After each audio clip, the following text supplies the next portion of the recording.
नमस्कार साथियों। तो आज मैं आपको बताऊंगा इस क्लास में कि जो अरब सागर में गिरने वाली नदियां हैं वो कौन कौन सी नदियां हैं। पिछले वीडियो में मैंने आपको बताया था कि बंगाल की खाड़ी में गिरने वाली नदियां कौन कौन सी थी और कहां कहां से वो निकलती थी। तो हमारा देश जो है ये एक कृषि प्रधान देश है। कृषि प्रधान देश वो होता है जो खुद कृषि अनाज सेल्फ डिपेंड होता है, मतलब खुद वो अनाज पैदा कर सकता है और अच्छी पैदावार कर सकता है। पहले जो आज की टेक्नोलॉजी है हमारी कृषि पर, वो पहले उतनी टेक्नोलॉजी नहीं हुआ करती थी। तो जो हमारे गेहूं थे, जो गेहूं का उत्पादन था वो अमेरिका से उसका निर्यात ये आयात किया जाता था। तो मैं आपको ये बता दूं कि हमारा देश कृषि प्रधान संपन्न देश है। पहले से ही ये कृषि प्रधान देश रहा है। तो कृषि में सबसे ज्यादा जो योगदान है वो नदियों का योगदान रहता है, क्योंकि नदियों के पानी जो है वो सिंचाई की व्यवस्था के लिए प्रयोग में लाया जाता है। हमारे देश में लगभग 4000 छोटी बड़ी नदियां पाई जाती है। तो जो हिमालय नदियां हैं वो तो वर्षा के पानी पर निर्भर नहीं रहती है, यानी मॉनसून पर वो निर्भर नहीं रहती है। और जो प्रायद्वीपीय नदियां हैं वो वर्षा के पानी पर निर्भर रहती है, क्योंकि वो साल भर नहीं चलती है। जब गर्मियां आती है तो कई नदियां, सारी नदियों की बात नहीं कर रहा हूं मैं, कुछ नदियां जो है वो सूख जाती है। और जब मॉनसून आता है तो फिर उन नदियों में पानी भर जाता है। और जो हिमालय नदियां होती है वो ग्लेशियर हिमानी के पिघलने की वजह से जो है वो प्रवाहित होती है और वो पूरा साल ही उनमें पानी रहता है। तो आज मैं बात करूंगा कि जो अरब सागर में, ये अरब सागर है, अरब सागर में गिरने वाली नदियां कौन कौन सी है। अरब सागर में गिरने वाली कौन कौन सी नदियां हैं। पिछली वीडियो में मैंने बताया था कि जो हमारी बंगाल की खाड़ी थी, वे ऑफ बंगाल, मैंने खाड़ी में भी आपको अंतर समझा दिया था और अच्छी तरह से मैंने आपको बताया था पिछली वीडियो में। तो बंगाल की खाड़ी में गिरने वाली नदियां थी, वो नदियां मैंने आपको समझा दिया था। तो आज मैं बताऊंगा कि अरब सागर में गिरने वाली नदियां कौन कौन सी है। और खंभात की खाड़ी, इसको कहते हैं, ये जो एरिया है इसको कहते हैं बंगाल की खाड़ी। और जो ये गुजरात से नीचे वाला क्षेत्र है, एरिया है, समुद्र का एरिया है, उसको कहते हैं खंभात की खाड़ी। तो कुछ नदियां खंभात की खाड़ी में गिरती है, अरब सागर में गिरती है। अब अरब सागर में कौन कौन सी नदियां गिरती है वो मैं आपको बताने वाला हूं। तो सबसे पहले बात करेंगे जो ऊपर से एक नदी निकलती है जिसका नाम है लूनी नदी। जो लूनी नदी है ये एक मिस्टेरी नदी है, क्योंकि एकमात्र ये ऐसी नदी है पूरे भारतवर्ष में ऐसी नदी है। अब हर कोई नदी होती है, वो हम जो नदियां देखते हैं तो एक बार सबके दिमाग में ये विचार तो आया होगा कि ये नदी कहां से आती है, कहां से ये निकलती होगी नदी, और ये कहां सागर में मिलती होगी, कहां झील में मिलती होगी, कहां समुद्र में मिलती होगी। ये एक ना एक बार तो ख्याल आया ही होगा सबके दिमाग में। लेकिन मैं आपको बता दूं, भारतवर्ष की जो लूनी नदी है, जो लूनी नदी है, लूनी नदी जो है ये जब ऊपर से निकलती है और गुजरात में आकर कच्छ डिस्ट्रिक्ट में, कच्छ में आकर कच्छ के रण में ये समा जाती है। ये समुद्र में नहीं पहुंचती है, वहां रेतीला एरिया है और वहां पर ये समा जाती है, वहां पर ये भूमिगत हो जाती है।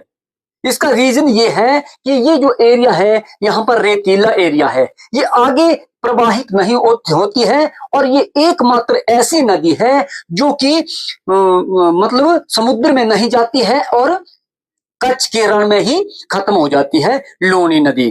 तो लूनी नदी से भी कई बार प्रश्न पूछे जा चुके हैं कि ऐसी कौन सी नदी है जो कि समुद्र में नहीं मिलती है, रास्ते में ही विलुप्त हो जाती है। तो वो है लूनी नदी।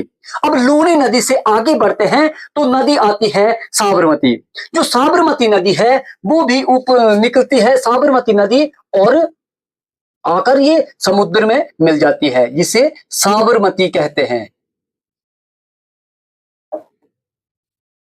साबरमती नदी भी नीचे आकर गिर जाती है, लेकिन ये लूनी नदी की तरह ऊपर खत्म नहीं होती है और ये समुद्र में मिलती है। उसके बाद आते हैं माही नदी। जो माही नदी है, इससे भी एक इंपॉर्टेंट क्वेश्चन क्या बनता है कि ऐसी कौन सी नदी है जो कर्क रेखा को 2 बार काटती है। तो जो माही नदी है, माही नदी कर्क रेखा को 2 बार काटती है, कर्क रेखा को 2 बार काटती है। जो कर्क रेखा है वो भारत के 8 राज्यों से गुजरकर निकलती है। जो कर्क रेखा है, मैं आपको बता दूं, मैंने जब ये कर्क रेखा और देशांतर रेखा पढ़ाया था तो उसमें अच्छी तरह से बताया था कि कर्क रेखा क्या होती है। भूमध्य रेखा से जब 23.5 डिग्री ऊपर की तरफ जाएंगे तो कर्क रेखा मिलती है।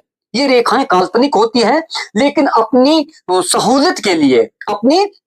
सहूलियत के लिए ये इन रेखाओं को काल्पनिक बनाया गया है। तो जब ऊपर बढ़ते हो 23.5 डिग्री पर, ये भूमध्य रेखा से ऊपर की तरफ, ध्रुव की तरफ, ये उत्तरी ध्रुव की तरफ, तो कर्क रेखा आती है और ये भारत के 8 राज्यों से होकर कर्क रेखा गुजरती है। और जो माही नदी है, माही नदी कर्क रेखा को 2 बार काटती है। एक बार जहां से इसका उद्गम स्थान होता है, एक बार वहां से काटती है, और फिर एक बार जब ये खंभात की खाड़ी में गिरती है, तो एक बार नीचे आती वक्त भी ये रेखा को काटती है। तो माही नदी एकमात्र ऐसी नदी है जो कर्क रेखा को 2 बार काटती है, 2 बार। तो इससे भी इंपॉर्टेंट क्वेश्चन बनता है। उसके बाद आता है नर्मदा नदी। तो नर्मदा नदी उसके बाद आती है नर्मदा।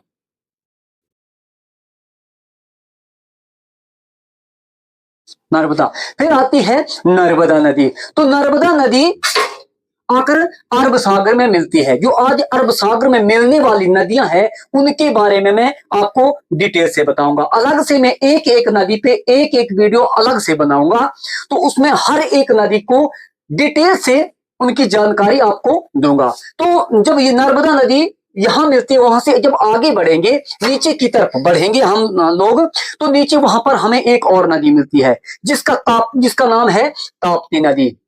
कौन सी नदी? ताप्ती नदी। फिर जब ताप्ती नदी से आगे बढ़ेंगे, तो वहां पर मिलेंगी एक मांडवी नदी। कौन सी नदी? मांडवी नदी। तो मांडवी नदी भी अरब सागर में मिलने वाली नदी है। मांडवी नदी से आगे जब बढ़ेंगे तो फिर मिलेगी जुआरी नदी। जुआरी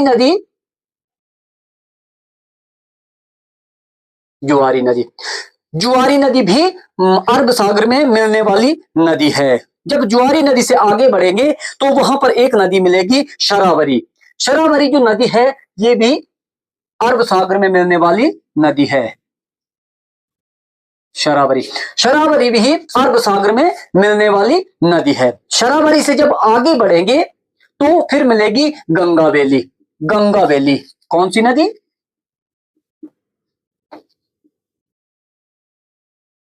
गंगा वैली नदी भी अरब सागर में मिलने वाली नदी है। गंगा नदी से आगे बढ़ेंगे, ये गंगा वैली से, तो फिर मिलेगी पेरियर नदी। फिर मिलेगी पेरियल नदी। पेरियर नदी से जब आगे बढ़ेंगे तो फिर मिलेगी आपको भरतपूजा। कौन सी? भरतपूजा। फिर मिलेगी भरतपूजा। तो ये नदियां थी जो अरब सागर में मिलने वाली नदियां हैं। तो अगली वीडियो में मिलेंगे, तब तक के लिए जय हिंद।